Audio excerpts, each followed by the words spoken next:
ha cambiado, los mercados emergentes han cambiado y ya lo que pensábamos como los países que generaban ingresos y modelos a seguir también han cambiado. Entonces, a ver, decimos que desde hoy a la fecha 750 ciudades del mundo representan el 57% del PBI y en el 2030 va a ser el 61%.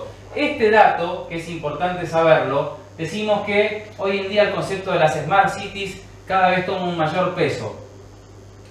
Una Smart City va a dar muchísimos puestos de trabajo, además de que nos va a ayudar a conectarnos más fácilmente con otras personas, nos va a alivianar todos los problemas que hoy en día vemos, desde por ejemplo, se me acabó la leche en la heladera, tengo que comprar leche, no tengo que llegar a mi casa, sino que en el celular me avisa que la leche la tengo que reponer, me va a decir dónde puedo estacionar un auto, dónde hay disponibilidad de estacionar autos, básicamente me da la solución para todo. Países en este momento que estén trabajando en esa temática no son muchos.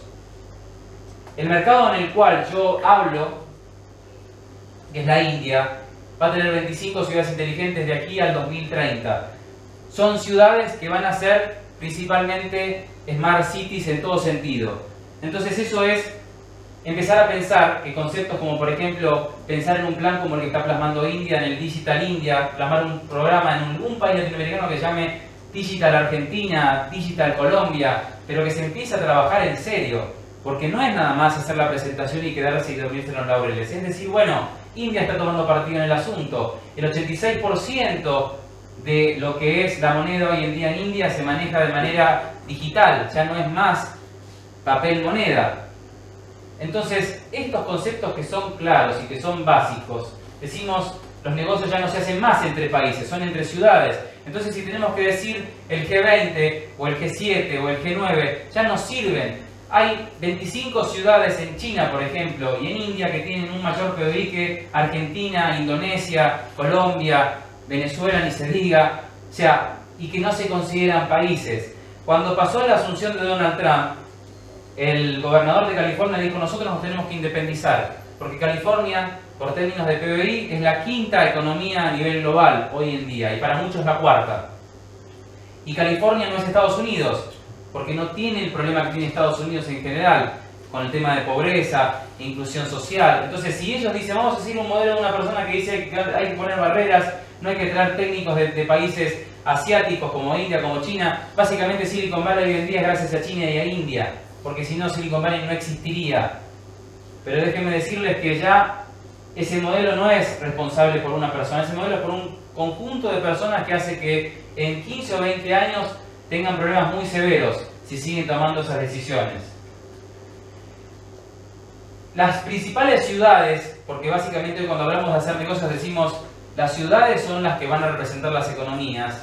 Bueno, básicamente tenemos la economía de San Pablo, por ejemplo, en Brasil. La economía de San Pablo en Brasil es una de las economías más fuertes del mundo y que no tiene nada que ver con la crisis que tuvo Brasil en los últimos 5 años, que recién ahora de forma paulatina empieza nuevamente a crecer, amparado un poco el problema que tenían con su moneda, con el tema de la corrupción que estaban teniendo. Entonces se están empezando a estabilizar, pero ciudades como San Pablo no han tenido esos problemas. Entonces uno dice, bueno, básicamente esa es la realidad que uno dice con modelos como este que estamos hablando, que hace que uno tenga que pensar y hacer foco en las ciudades, ya no pensar en hacer alianzas entre países. Esto es a nivel macro, pero también a nivel micro, pensar que si yo quiero vender un producto, no necesito ir a un país para vender un producto, tengo que enfocarme en conseguir socios locales en una determinada ciudad, porque en una determinada ciudad me permite saber bien, básicamente, cómo me puedo mover. Y tienen que ser ciudades que lógicamente tengan un crecimiento exponencial o que por lo menos estén bien indicadas.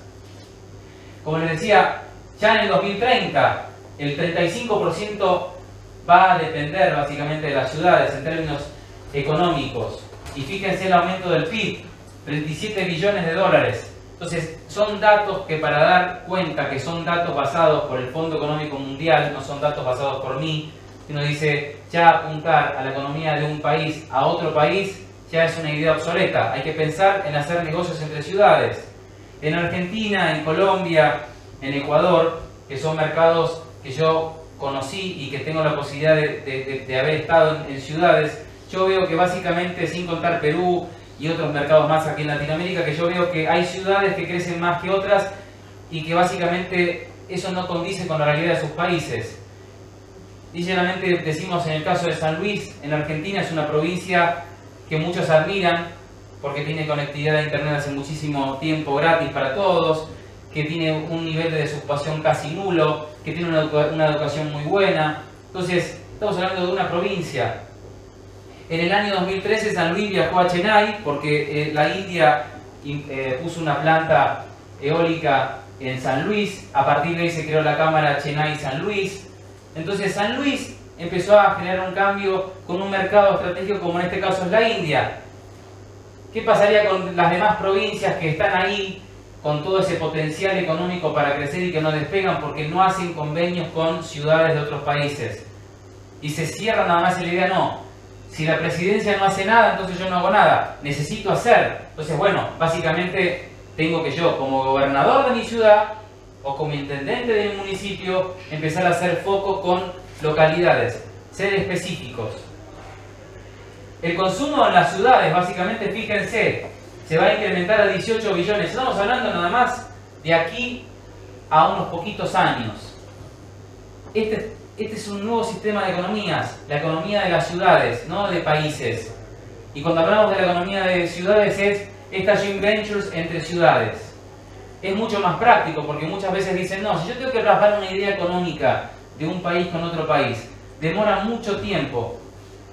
Y eso a veces hace que esos planes se caigan, ¿no? Porque cambió un gobierno, o porque la persona que estaba de un lado dice, no, esto es muy burocrático, hay que buscar nuevas aprobaciones. Bueno, se demora mucho. Si trabajamos más entre ciudades, para capacitar a este concepto de las Smart Cities y capacitar a las personas, va a ser todo mucho más dinámico. Y esa es la era que les hablaba antes, la era de la joint venture, la era de la conectividad, la era de la transformación. Tiene mucho que ver. Fíjense que además de que se consume esto en los próximos 5 años, con un mercado de 220 millones con hogares de ingresos medios, fíjense que muchas ciudades, que son ciudades que están creciendo, que son como países, les hablaban en el caso de India, de China, que son países que tienen ciudades con mayores PBI que países latinoamericanos. Yo les digo hoy en día que Apple también como país se podría considerar porque tiene más PBI que algún país que integra el G20. Entonces, todo esto nos da a continuación la idea de que lo que acaba de hacer Dinamarca hace 2 semanas, de nombrar el primer embajador a nivel mundial de Internet, es decir, un embajador que se encarga de negociar con Google, con Microsoft, con Apple, con Facebook. ¿Por qué? Porque nosotros tenemos que de alguna manera también negociar con estos países que son digitales, porque mueven a las masas, y esas masas también son las que ayudan a que nos conecten a las ciudades con otras ciudades.